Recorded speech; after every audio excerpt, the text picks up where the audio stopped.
Hello there. Today we're going to review the Star Trek Original Series bridge, and this is the full version. There's also a bastardized version that has half the bridge and half the crew. This is the full version. It really blew me away when I got this box in the mail, because I had assumed that it was just going to be another one of the half bridges with like Spock, Sulu, and Spock, I believe. This one has 6 crewmen, and it is a complete bridge, not half the bridge, and the engineering stations are not missing. Now, the one I had before that I did, the engineering stations were missing. So you got her station. You didn't get a female character to do her. You had to go and carve one out if you wanted one. And of course, you had Spock. He was kind of in the same position, standing. Of course, you can put different heads on these, I understand. That's what was explained to me on Amazon. And before I even got this kit, I wanted to confirm that it was indeed a different bridge, not just the same bridge in a different box. Like some models are sometimes a reissue of the same thing in a different box. So the package got a little bit damaged. I'm going to have to say something about that too when I do the product seller rating.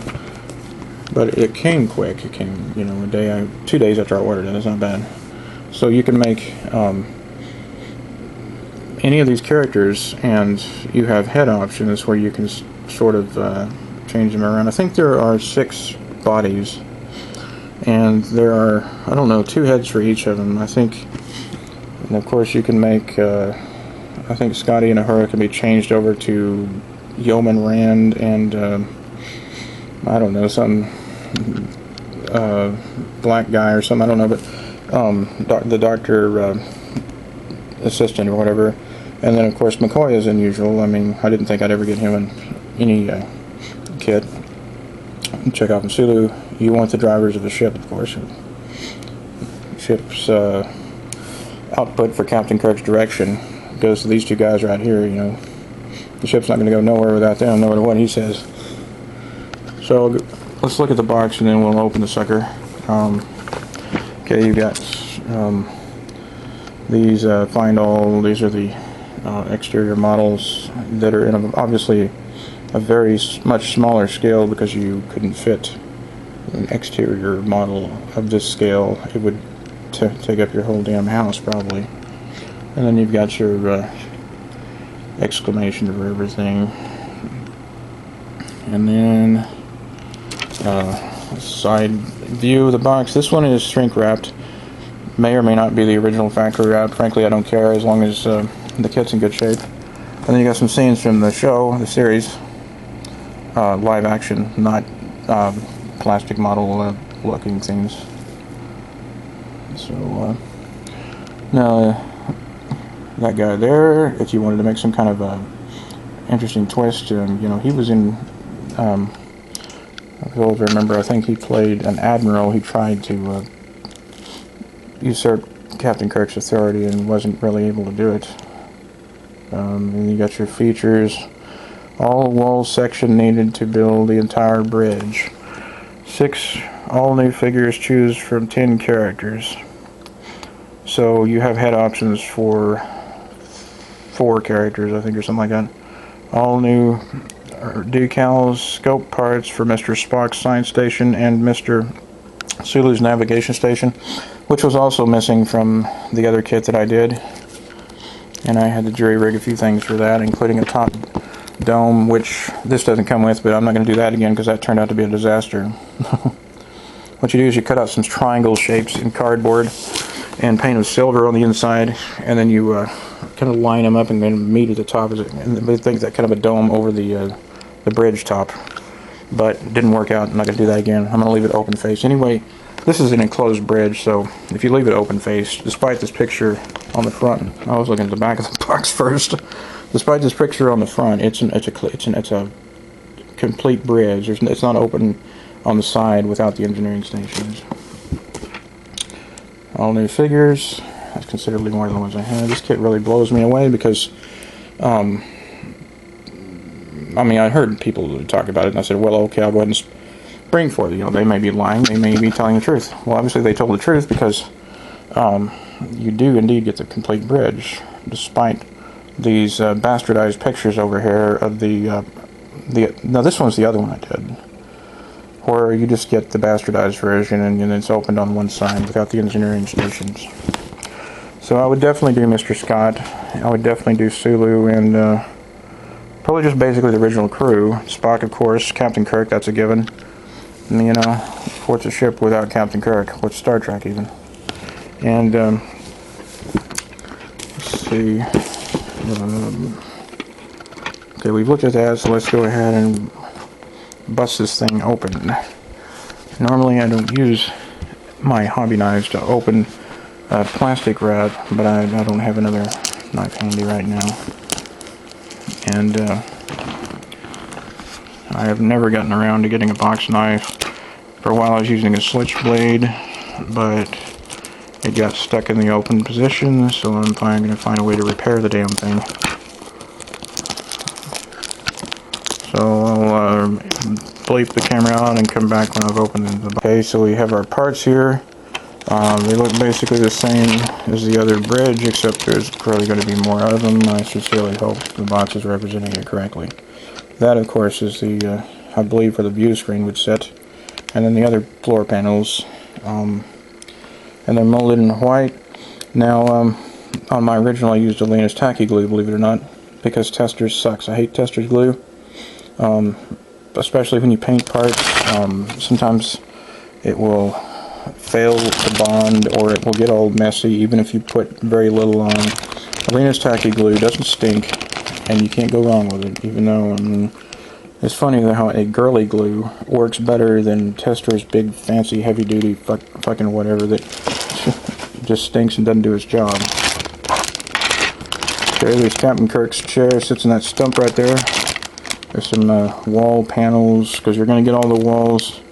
Well, the original you got all the floor panels actually, but this one you're going to get all of the wall panels too. Plus you're going to get some more detail on Spock's station, the science gun apparatus he looks at all the time, and with squawks like a chicken. And Sulu's station has some extra helmsman paraphernalia. Then you get the other. See, there's quite a few more walls. You get like 3 packages full of walls and floor panels sections. So you get, of course, more chairs, depending on whether you want people in the city or the standing position. And you get a single female character and 9 males, I believe. Is 10. No, it's set. Let's see. 1, 2, 3. Well, it looks like you get 4.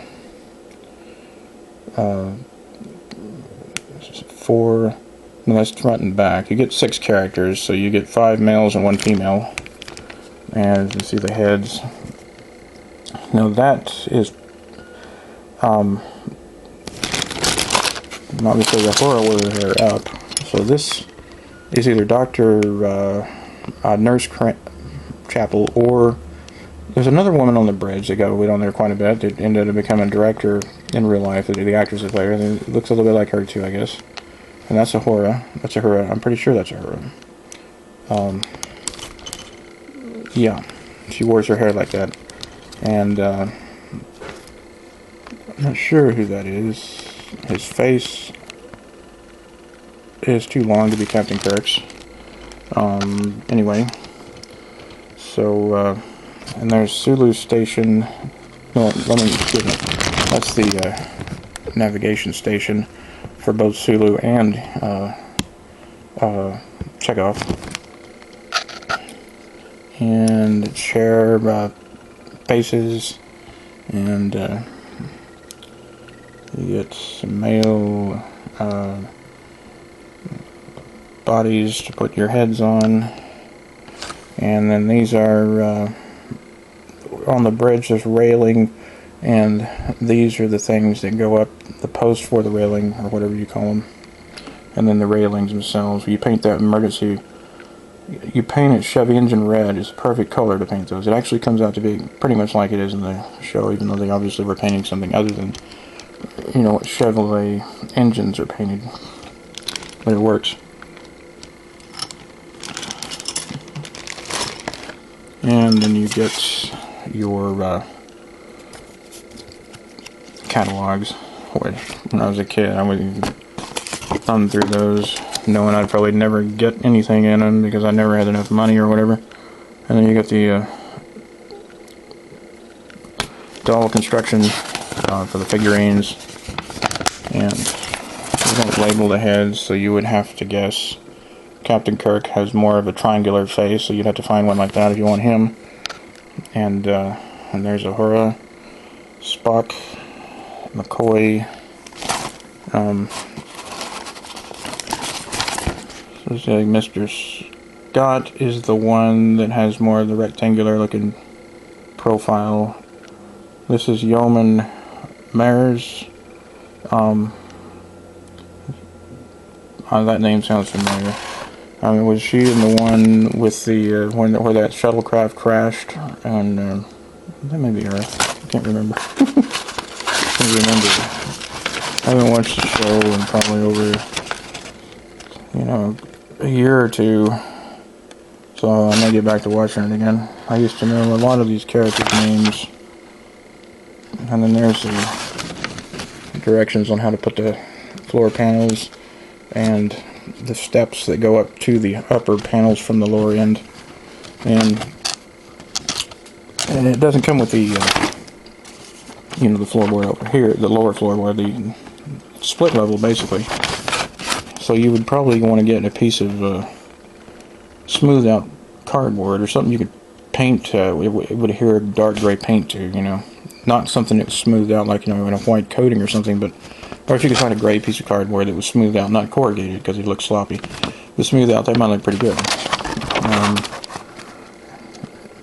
And then the panels they glue in. I just use a Wayne's tacky glue. It works every bit as well as Testor's. And this goes to the turbo lift to go get to the other parts of the ship.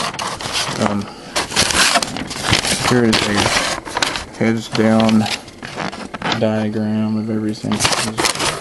Heads down diagram of everything after it's assembled on the floor. That's number 7. And then the viewport, screen, wall, and the retainer wall that goes beside to where the stations are. And I assume with this one there would be 2 of those because it's a complete Sulu station. Sulu gets a scope that he gets to use because that's important. It wasn't present in my other model. And then this is Captain Kirk in his chair. Base frame, the thing where it fits into, makes it a lot easier when you have when you have these guiding points, because I've had things where you just glue it in, it's just smooth down here, and you just have to guess, and it gets sloshing all over the place, and it's really fucked up, and so it gets off-centered or something. It doesn't look right. But when you have guiding points, it's always easier. Usually AMT is pretty good about giving you these guiding points. You're not just given a smooth surface and then have to guess at it and hold it there for 3 minutes or whatever the fuck. Then you got the seats. Spock is in standing position. Although I guess if you wanted to use it, I think the only seated person is Kirk. McCoy, with his arm folded as usual. I don't know if he's wearing the short sleeves or the long sleeves. And in the railing panels and the railing side beams, the supports, and let's see what we got here. Now it shows it open face, but again, I'm definitely going to build a complete bridge, a closed face. Although I don't see that those parts are indicated on this assemblage. But anyway. We got the defense station, decals, and the readouts, and that kind of a amber colored bar that goes on the bottom that glows. You could kit this out with lights and cut that out with a Dremel tool or something, maybe put some kind of a transparency there. I'm not going to mess with that. Weapon station, navigation, science, communication, turbo lift. Now I don't see engineering station. Well, here it is. So just because they didn't show it up there doesn't mean they don't have those panels. It means that it's a given. You know, if you put these walls on, obviously it's going to be exactly the same over here. So they don't need to really mention that. It's in there though, because they do have the engineering station, and that is on the starboard side, which mine lacked starboard side walls. So obviously it would lack starboard side decals. And then the environmental station, I guess that's environmental control, and engineering sub for the the helper, for the mechanical helper, whatever you call it. Captain's chair, helm, blah blah blah. Forward view screen. You get some pretty cool looking things to put over on these retainer walls over here, and of course the view screen. Now, if you want to make it like the movie, and I like it, and I'm going to explain why. Even though it's actually, most people do not like to put the blue glowing, come on finger, get down there. Most people, because I can't see, I'm looking at the camera, so my finger is hard to, most people do not like to put that kind of a glowing thing around the border of the view screen. I do. I think it looks pretty cool, even though it's actually what it is a blue screen that they use to film the fake image that they put up there, and it's all solid blue actually, and then they'll put some kind of image up there of a planet or something. Well, I like that border around there. I think it looks pretty cool. These 60s, you know, slick. So what I do is I get some kind of metallic blue paint and mix it with some, I can't remember exactly what I did, some kind of a translucent, there's a paint called Indiglo Blue, and I'll paint the borders around that, and then I'll put the viewport in front of that, and the image that you get, the decaled image you get in front of that, and usually the image is going to be smaller than, it's not going to take up the whole viewing area, so you'll get those borders around there if you do that, and it'll look just like it is in Star Trek, the TV show. I think they wanted to get rid of that border. Personally, I like the border. I think it looks really cool. It looks just 60s, you know, like a silver kind of a border around it and everything. All glitzy and serves no purpose other than to look good, you know, but I don't care. I like it. And most people would probably think it didn't look good because, and they didn't want to have it there, but they couldn't help it because it was a blue screen that they were filming onto. The decals, you can't really look at the decals because they're enclosed in these plastic things, so you really don't want to open these until you're going to get ready to use them. I usually don't use them until I'm ready to, until I've painted all the pieces and everything, so I don't know what the viewport shows, I don't know what the instrument panels say or anything. So when it's done, I might do a follow-up of that, showing you what the ship is like done, the bridge is like done, and then maybe show you these things then. So I have not put this kit together yet, but by looking at it, and I've put several kits together, including one of these bridges, the bastardized version. This is the whole version. I highly recommend it. I don't know how people rate these things. I rate it 5 stars, and I recommend that you get it if you're a Star Trek fan, and you'll be very happy with it. This one does not cost me much. I don't know what the sellers are selling it for right now. Mine was on Amazon Prime. I subscribed to Amazon Prime, so I got free shipping. Well, you pay a premium every year for that. Anyway, the seller sold it to me for about $23 approximately. And there may be sellers on there now that are selling it, but they may be selling it higher, lower, who knows. But anyway, $23 is a good deal for the entire kit. You know, these are collector's items. I was expecting, you know, to go to some store where people put themselves on pedestals and try to sell it for like ridiculous amounts of money, you know, like $500 fucking dollars or something. Well, it's in a normal price range, you know, sold as a normal kit, not as a, you know, authenticated collector's item like in some of those conceited comic book stores. So I think you'll be happy with this kit, and I'd order it on Amazon. I wouldn't go to a local comic book store because they're going to try to say it's something, put it on a pedestal and sell it for a ridiculous amount of money. And I wouldn't go to third-party sellers. My third-party seller was Amazon Prime, and so they sold it for pretty cheap. So I hope you enjoy the video. I hope I gave you some information, and please comment, like, and subscribe.